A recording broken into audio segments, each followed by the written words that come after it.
একটু আগে বিএনপির স্থায়ী কমিটির সদস্য জনাব সালাউদ্দিন আহমদ সাহেব বলেছেন, আমরা সবাই রাষ্ট্রের কাছ থেকে দাবি দাওয়া পেশ করি, খুব স্বাভাবিক, কিন্তু রাষ্ট্রকে আমাদের দেওয়ার চেষ্টা করা দরকার।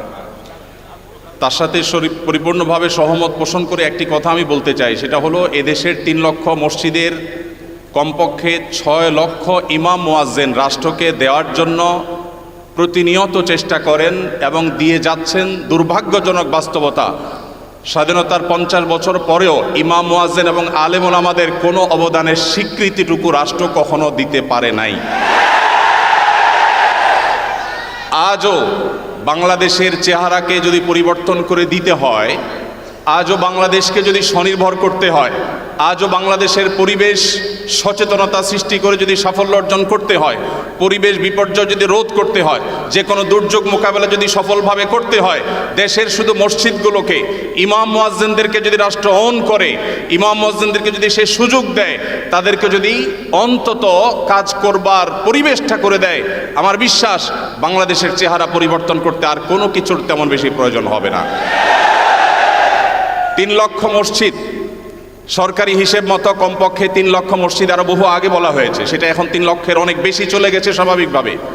3 লক্ষ মসজিদে প্রতি জুমার দিনে 12:30 থেকে 1:30 পর্যন্ত এই সময়ের মধ্যে গড়ে যদি 100 মানুষ একটা মসজিদে জুমার নামাজে খতিব সাহেবের খুতবা শোনার জন্য আসেন, তাহলে 3 কোটি মানুষ হয়।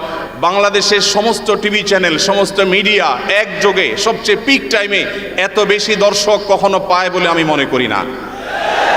এবং সারা সপ্তাহের সবচাইতে মূল্যবান সময় বৃহস্পতিবার রাতে, শুক্রবার অফিস নেই, স্কুল কলেজ নেই, মাদ্রাসা নেই, সবাই ফ্রেশ একটা ঘুম দিয়ে, সপ্তাহের সবচাইতে ভালো গোসলটা দিয়ে, সবচেয়ে ভালো নাস্তাটা করে, সবচেয়ে সুন্দর পোশাকটা পরে, সবচেয়ে ভালো আতর পারফিউম ব্যবহার করে, সবচেয়ে মূল্যবান সময়টা খতিব সাহেবদের সামনে গিয়ে দোজানো হয়ে বসে। পৃথিবীর অন্য কোনো কৃষ্টি, কালচার, কোনো সিস্টেমে একসাথে একটা দেশের 3 কোটি মানুষকে অ্যাড্রেস করার এই সুযোগ ইমাম সাহেব, খতিব সাহেবরা ছাড়ার কারোর হাতে নেই। ইমাম সাহেবরা যদি চান, তাদেরকে যদি রাষ্ট্র আসলে সুযোগ দেয়, তাহলে সেক্ষেত্রে তারা অনেক কিছু করতে পারেন। ইতিমধ্যে আমরা দেখেছি, রোহিঙ্গা শরণার্থীরা যখন আমাদের দেশে আশ্রয় নিয়েছে, সবার আগে ঝাঁপিয়ে পড়েছেন এদেশে ওলামা একরাম। প্রতিটা দুর্যোগে ওলামা একরাম যে ঝাঁপিয়ে পড়েন, সেটা নিঃস্বার্থভাবে হয়, স্বার্থহীনভাবে হয়। আমার উদাত্ত আহ্বান যে আগামীর বাংলাদেশে এদেশের মসজিদগুলোকে, আলেম ওলামাদেরকে যেন রাষ্ট্র অন করে, তাদেরকে কাজের সুযোগ দেওয়া হয়। কোনো বেতন ভাতার সুবিধা দেওয়া, এটা আসলে দয়া দাক্ষিণ্যের বিষয় নয়। এদেশে আইনশৃঙ্খলা যতটুকু নিয়ন্ত্রণে আছে, এর জন্য আইনশৃঙ্খলা রক্ষাকারী বাহিনী, সংশ্লিষ্ট বিভিন্ন ডিপার্টমেন্টের যেমন অবদান আছে, আমি মনে করি মসজিদের মেম্বারগুলো, মাহফিলের মঞ্চগুলোর অবদান তার চাইতে কোনো ক্রমে কম নয়। এদেশ থেকে যৌতুককে যে জাদুঘরে পৌঁছে দেওয়া হয়েছে, কারা জাদুঘরে যৌতুককে পৌঁছে দিয়েছে? এদেশে যৌতুকের অভিশাপ থেকে মুক্ত করার সবচেয়ে বড় ক্রেডিট একমাত্র ওলামা একরামের। এখনো কোনো মসজিদের মিম্বর থেকে, কোনো মাহফিলের মঞ্চ থেকে মানুষকে চুরি করতে, দুর্নীতি করতে, ডাকাতি করতে, মাদকাসক্ত হতে, কোনো খারাপ কাজের প্রতি আহ্বান করা হয় না। এই সমস্ত মঞ্চগুলো থেকে বহু মানুষ খারাপ পথ থেকে ফিরে আসে। আমরা যদি একটা সৎ, দক্ষ এবং ভালো নাগরিক গড়ে তুলতে চাই, তাহলে সেক্ষেত্রে মসজিদগুলোকে আমাদের অন করতে হবে। আমি বিশ্বাস করি আগামীর বাংলাদেশে সেটি হবে, আমরা সবাই সেটি প্রত্যাশাও করি। আমরা মসজিদ কেন্দ্রিক যে সমস্ত ব্যবস্থাপনা করা যায়, পরিবেশ সুরক্ষা, পরিচ্ছন্নতা অভিযান, দারিদ্র্য বিমোচন, স্কিল ডেভেলপমেন্টমূলক বহুমুখী কার্যক্রম আমরা সম্পন্ন করতে পারি। আমি সালাউদ্দিন ভাইয়ের সাথে পরিপূর্ণ একমত। শুধুমাত্র রাষ্ট্রের কাছ থেকে নেওয়ার ব্যাপার না, আমাদেরকে দেওয়ার চেষ্টা করতে হবে। এবং আমার বিশ্বাস ওলামা একরাম সেটা করতে চান, কিন্তু তাদেরকে সেই সুযোগটা দেওয়া হয় না।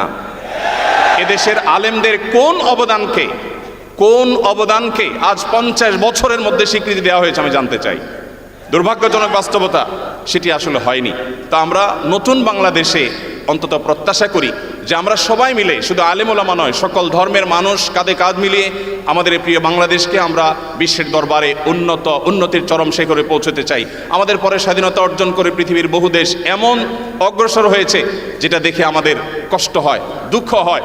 আজকে ভূমিকম্পের যে ভয়াবহতা নিয়ে প্রত্যেকটা মানুষ আতঙ্কে দিন পার করছে, কি হয়েছে এদেশে? একটি মানুষের জীবন নিরাপদ করবার জন্য যথাযথ ব্যবস্থাটুকু পর্যন্ত আমরা নিতে পারিনি। আমি আশা করি আগামীর বাংলাদেশে যারাই আসবেন আমরা প্রত্যেকে এই ব্যাপারগুলোতে সচেতন থাকব। আমরা দোয়া করি আল্লাহ রাব্বুল আলামিন আমাদের রাজনৈতিক নেতৃত্বকে সেরকম শক্তি, সামর্থ্য, মানসিকতা সব কিছু দান করেন। ওলামা একরামের মূল্য যদি কোনো জাতি দিতে না পারে, তাদের চেয়ে বড় দুর্ভাগা আর কেউ হতে পারে না। আমি প্রায় সময় বলি, এই দেশকে যদি নিরলসভাবে, নিঃস্বার্থভাবে কোনো মানুষ ভালোবাসে, ওলামা একরাম হলেন সেই মানুষগুলো।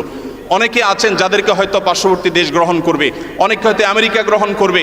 ওলামা একরাম তাদের জায়গা এই দেশ, এই মাটি, ইনশাআল্লাহ তাআলা। তো আমি আশা করছি মসজিদে ওলামা একরাম নির্বিঘ্নে তাদের দায়িত্ব পালন করবেন। আলেমদেরও দায়িত্বশীলতার জায়গা আছে, আলেমরা যথেষ্ট দায়িত্বশীলতার সাথে আমাদের দায়িত্বগুলো পালন করতে হবে। রাষ্ট্রকে এগিয়ে নিয়ে যাওয়ার পিছনে আমাদের ভূমিকা পালন করতে হবে, ঐক্যবদ্ধভাবে কাজ করতে হবে। সেই সাথে রাষ্ট্র আলেমদেরকে